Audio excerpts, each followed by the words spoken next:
Buying a business that depends too much on its owner can spell disaster. Nobody wants to buy a business if they think that it could possibly collapse the moment the old owner walks out the door. Buyers need to be reassured a business will survive a change of ownership. So how do you know if you're looking to buy a business that's overly reliant on the owner? Well, this is how. After 20 years in business broking, I've learned the importance of ensuring a business can survive without its original owner once sold. So in this video, I'll show you how you can identify if the owner is the business.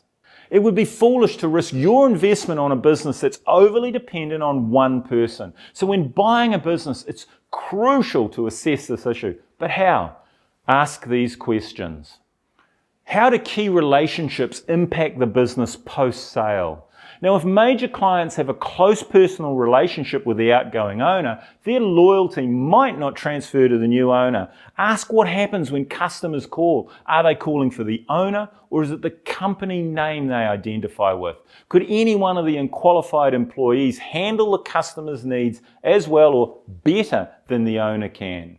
Now find out if the owner is the key performer or the only one to provide the service or product the customers of the business demand. Now similar concerns arise if suppliers have a personal connection with the owner.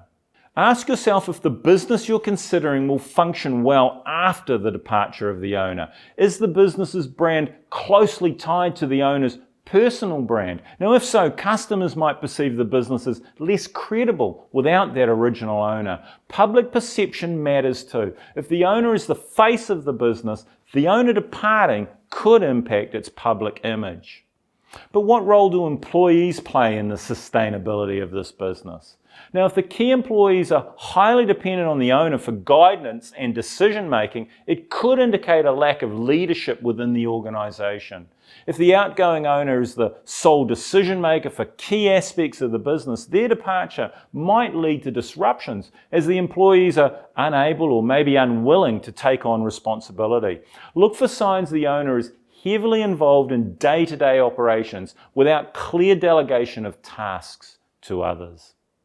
What about the documented processes? Are they crucial? Yes. Check there are systems in place that cover the day-to-day operations or technical aspects of the business. Now this makes the business smart and independent of the owner. The smart business is usually seen in the form of systems, procedures, operation manuals, etc. Ensure that the operations manual details the current daily operations of the business and shows the staff can handle the day-to-day tasks because of their training and the information contained in those operations manuals. A lack of documentation processes is definitely a red flag for the business.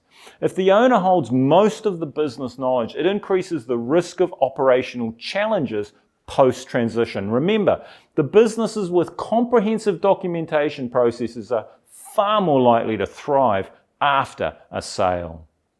So how can financial records reveal a business's reliance on its outgoing owner?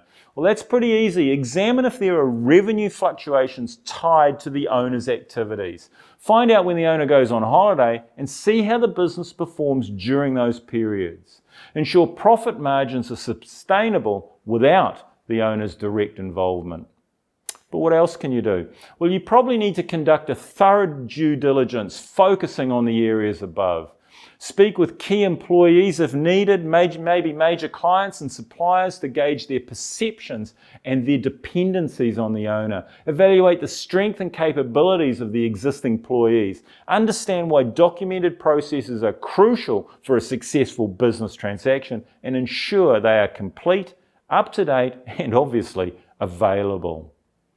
But how can you mitigate the risks of acquiring a business overly dependent on its owner?